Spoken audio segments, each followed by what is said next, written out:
Welcome back to Brushstrokes of Being.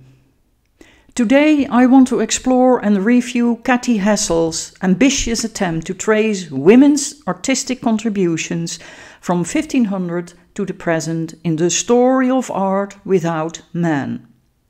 It's a sweeping project, one that reaches across 5 centuries, an undertaking that is both inspiring and, as I'll suggest, incomplete, in ways that reveal something more profound about how we still construct art history. Hessel's great strength is her storytelling. She brings to life the women who carved out space for themselves in a world that insisted they had none.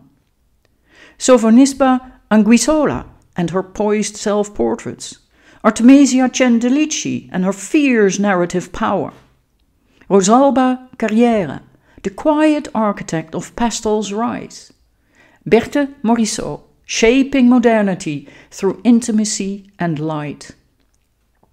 For readers new to the field, the book opens doors that were locked for far too long. And as we move into the 19th and the 20th centuries, Hessel follows women stepping into modernity. Käthe Kollwitz, bearing witness of human grief. Hilma of Klint, opening the spiritual dimension of abstraction. And Louise Bourgeois, probing psychological space through experiment after experiment. These chapters are among the most compelling because they reveal a broadening of artistic vision as the gates of training and exhibition open. But when the narrative arrives in the 20th century, something shifts. The selection tilts towards the dominant art market story. Women working in conceptual, performative or spectacular modes aligned with the contemporary frameworks of cultural critique. There is nothing wrong with that focus, yet, in a book that claims the full sweep of 1500 to now, the omissions acquire weight. One absence in particular stands out. The women who today devote themselves to the classical craft of painting from life. Artists trained in rigorous ateliers in Florence, London, the US and Europe. Women who carry forward the lineage of observation, anatomy, color and the slow, attentive rendering of human presence. They are part of a living continuum, stretching directly back to the very artists Hessel champions in the early chapters. Yet they do not appear.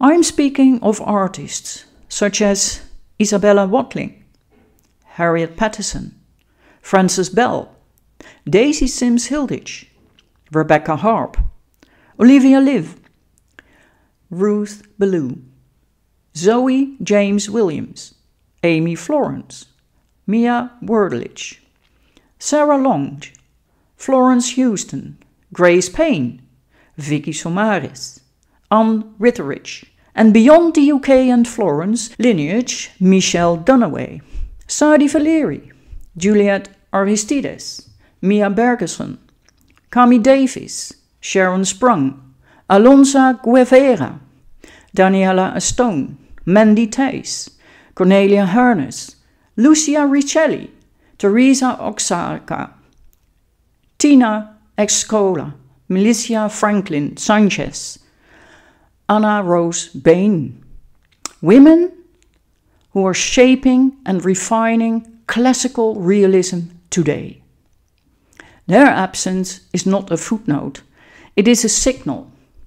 And this is where the book unintentionally exposes a paradox at the heart of contemporary feminist art history.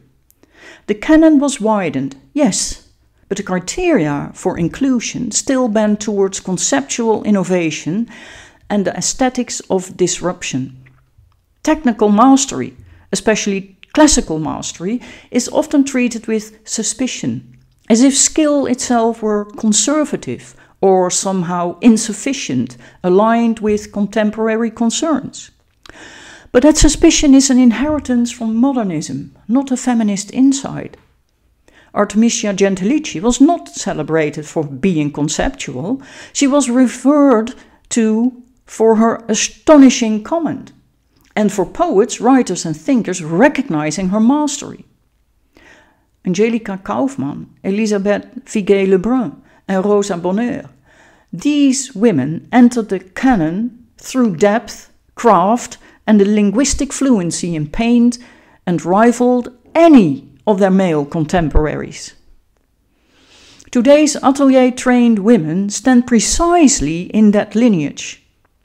To exclude them is not simply to overlook a movement, it is to perpetuate a hierarchy that once excluded women from training and now devalues the training they have finally secured.